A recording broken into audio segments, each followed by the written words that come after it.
When you set up a company that's independent of your company here in the UK, that business has essentially taken all the trade away of the UK, and HMRC aren't going to be happy with that. Coming from a UK background, how scary it can be going into another country and thinking they don't have the normal banks or the normal banks we perceive as normal. Of course there's restrictions, of course there's some that you can't use. Most places out there don't accept Amex payments in. Right, so today we're going to be talking about how to set up a business in Dubai in 2024. Got my colleague Brendan here who's going to be helping me talk about this topic and help you to make a decision on whether it is worthwhile for you, and hopefully answer all the questions going on in your mind about whether it's worthwhile for you and what benefits there are about setting up business in Dubai. So Brendan, to kick off with, I'm in the UK. I've got my company in the UK. I'm established as a content creator, as an influencer, perhaps even as a digital marketer. My business has been trading for a couple of years. We're earning some decent profits to begin with.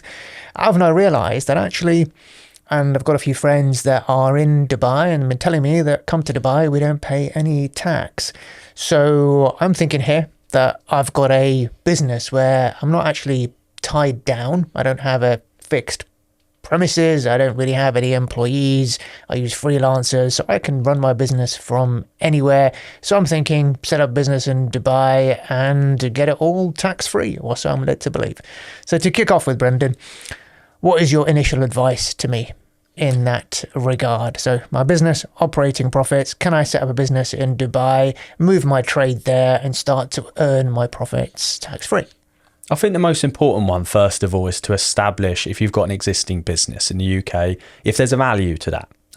So what I mean by that is you can't just pull a trade out of the UK and set up a trade in the UAE for the exact same business and you've just moved it from point A to B for tax purposes. It doesn't work like that.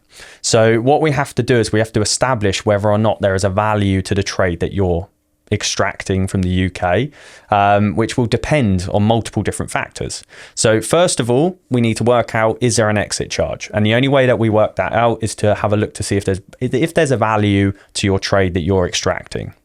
Okay. Yeah, that makes sense. And I think that's a common problem actually, or a common thing that people overlook. They just think they can kind of shut down the company or just move all their Stripe accounts, etc., to Dubai and start earning the income from there without actually accounting for the fact that what is actually happening in reality is that you have essentially another business, because when you set up a company that's independent of your company here in the UK, that business has essentially taken all the trade away of the UK, and HMRC aren't going to be happy with that, because they're going to want to, as you said, tax that business as if it's been sold. So technically what needs to happen is, if there is an argument that there is a value to that trade, that the Dubai company or wherever you set up has to pay market value for that trade to begin with to avoid falling foul of this exit charge. So very good point that you mentioned initially. Okay, so let's say we've got around that. Let's say we've valued it or come to some kind of agreement that, okay, fine, this is the value of the business that we now want to transfer across to Dubai. What are the next steps for me to set up there? So the next steps really is looking at legal structures in Dubai. There's a couple of options, okay? There's something called a free zone that you can operate, which there's loads of different free zones that you can choose from, or there's the alternative of where you look at mainland Dubai. I'll cut it short on the main benefits between them, because you can imagine there's a lot. But the main difference between them is mainland Dubai allows you to have a premises locally in Dubai, whereas most free zones, they don't have the opportunity to do that.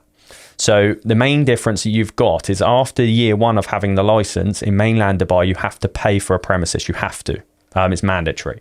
And in a lot of cases, that's quite a big cost in Dubai. As you can imagine, renting an office space or shared desk, that sort of stuff, it's quite a big cost. So most people go with the free zone option because it's quick, cheaper, and you can operate still in the UAE. You just can't have a premises, a foothold in anywhere in downtown Dubai, for example. So in most cases for our clients anyway, we see the benefit is the free zone over mainland, just purely because they don't need the premises. So in your case that you've mentioned then, if you don't need a premises to operate in, free zones are probably going to be the more cost effective route, and they won't restrict you either. Yeah. Yeah, absolutely. No, definitely, that makes sense. And I guess the benefit of the free zone is that you've got that 100% ownership as well, which never used to be the case for UAE. I mean, I remember the first time I went to UAE was back in 1994. It's a very, very long time ago. I was a young lad. And back then, it was quite a closed territory. So in order for you to do business in Dubai, you had to have a local Emirati partner. That's no longer the case. They introduced the free zones probably about 15, 20 years ago now, which means that anyone can have 100% ownership of an entity in Dubai without having a local partner. And that it is the free zone, the opening up of a company in Dubai that then allows you to be able to become resident there and get a visa. Is that right? Yeah. So I always look at the most common one, because the US is obviously huge, massive in the industries, is you look at the US, they've got multiple different states. I look at the UAE in the same light. They've got the different Emirates that make up, you've got Abu Dhabi, Dubai, that make up all the different Emirates. And within them, you've got jurisdictions called free zones. The free zones themselves are their own authorities. Okay, so they're their own authorities that you operate under. So us in the UK, we have HMRC. Okay, HMRC, or Companies House if we register a company. Exact same kind of position is the free zone. You just have to register and sign up through the free zone for to be able to act there, to be able to operate there. Which brings me on to my next point, really, of what to look out for is the trade license. So once you find that you've picked your free zone and you say, okay, this free zone's best for me, you can then have to get a trade license through that free zone. And the trade license allows you to operate in the UAE. So you have to have a trade license to be able to operate your trade from the UAE. It's not like the UK. In the UK, we don't have trade licenses per se. We register a company on Companies House and we can operate through there after we tell HMRC it's active. But out in the UAE, you must get a trade license to be able to operate there. Okay. So in terms of trade license, does that mean that certain trades, so you've got to pick a free zone, which has the activity, the trade that you want to pursue as one of those qualifying activities? Is that why you need to make sure that you go with the free zone that allows your particular trade activity? Yeah, I mean, it's changing a lot. It's changed a lot as well. I think when you look at the free zone's qualities, it used to be that each free zone had their own quality, had their own industry that they focus on. Look at DMCC, their commodities. So when you look at that, you think, okay, this is where I need to go. Dubai Internet City does as it says. Okay, so it's internet service based. So when you start looking at the free zones, there is these kind of niches that they try and focus around, but it's not always the best approach for people. So I get at the moment quite a lot of clients where you will the free zone itself doesn't have to be in that kind of area, in that industry itself, to be able to operate. So it just means it's a lot easier for you to pick something that's local to where you're living as well, because it makes it so much easier if you have to go get salary certificates or anything for finance out there. Get something that's local to where you're living, because it'll be a lot easier for you to be able to go into there if you need to. Yeah, that's a really good point, actually, because we've had a few clients who perhaps initially established a free zone. They're living in Dubai, but established a free zone in Al Ain, which is or Ajman, for example, which is another free zone, which is actually a good hour and a half drive away from Dubai. So things like changing driver license or stuff like that, they've actually got to travel out or do the health screening in another emirate, which practically speaking isn't always the best thing. So anything else in terms of when you're having these conversations with clients about which free zones to go with, which ones do you commonly come across, and what are the points of differences that make it right for one client to choose one free zone over another? I think there's three common steps. Cost is always a factor, let's be honest. With anything in life, cost is a factor.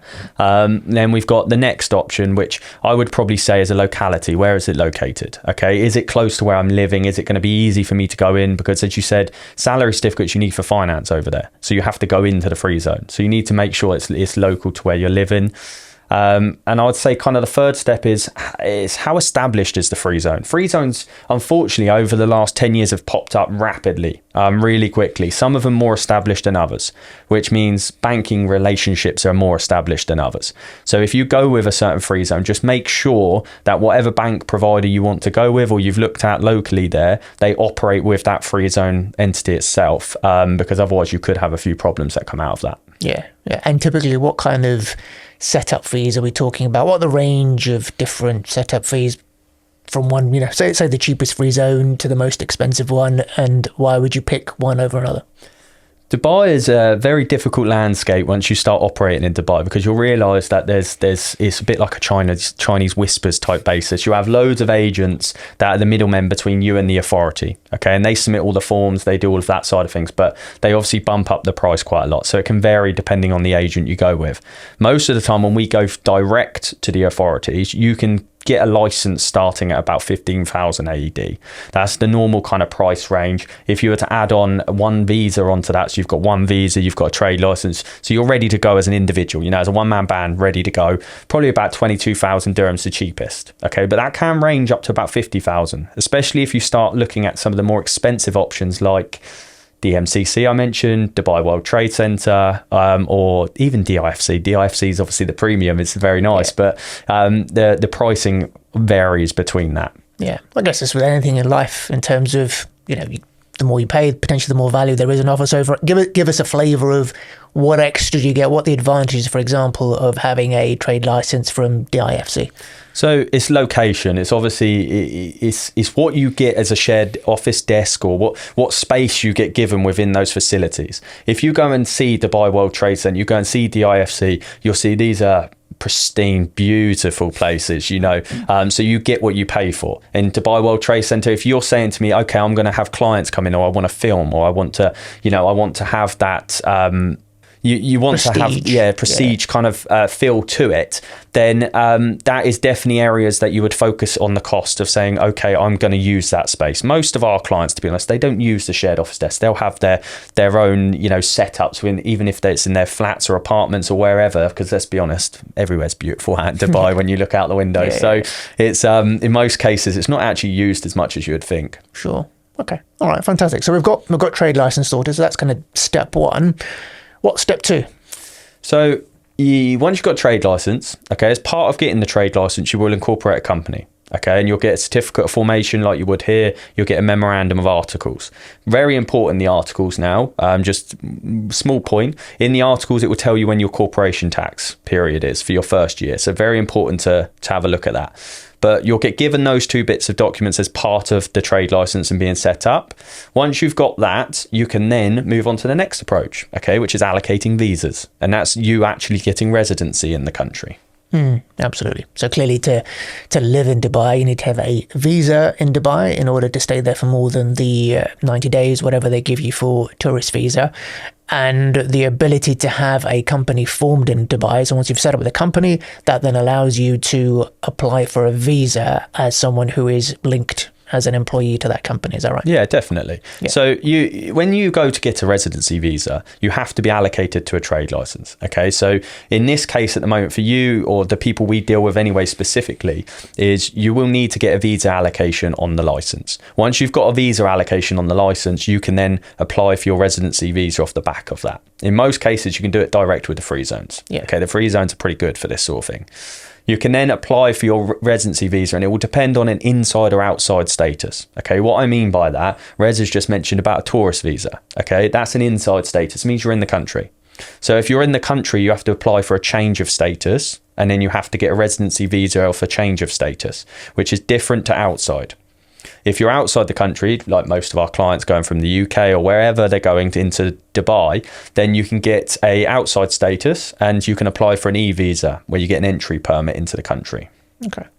Okay, fantastic. So I guess, and that is the thing that really, it's the residency visa that allows you to be able to. So if you're a UK citizen, you're a UK taxpayer, you've been living in the UK, now you want to go and benefit from the tax advantages of being UAE resident, it's that residency that's going to allow you to do that, because to escape UK taxes, you've got to become non-UK resident, which means that you've got to stop being UK resident, get out of the UK, and spend at least one of the tests is at least 9 months or so outside of the UK. And to do that, you need to have a visa somewhere else in the world, and Dubai will give you a visa if you have that trade license. Yeah, you need a place of residence. It's also, when you go out to the UAE, you'll notice everything is done by your Emirates ID. So your Emirates ID is given to you once the visa. Once you get your residency visa, you get an Emirates ID number. Okay, it becomes almost like a passport out there for you. Okay, and everything you try and do, whether it's contracts on phones, whether it's home utility bills, whatever's needed, you need an Emirates ID to do it. So you need to get the setup, and you need to get the residency visa or some type of visa, freelance visa or that side of things, to be able to then get your Emirates ID, which can do everything else for you. Absolutely. Okay, so step 1 was trade license. Step 2 was company formation. They kind of happen together. Step 3 is get the residency visa sorted. Step 4, I guess, get the Emirates ID. What next? So we've got all of that. Bank account?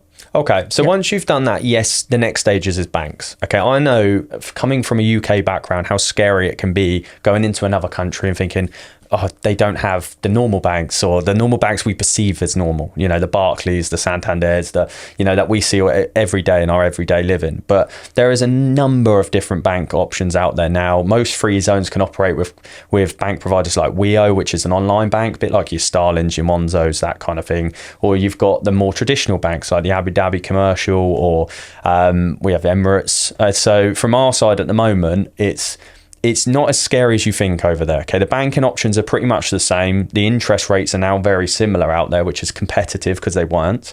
So we are seeing more and more confidence behind the banks themselves out there, because I know it's a scary point. You move into another country and trying to get a bank that you can trust. Yeah, absolutely.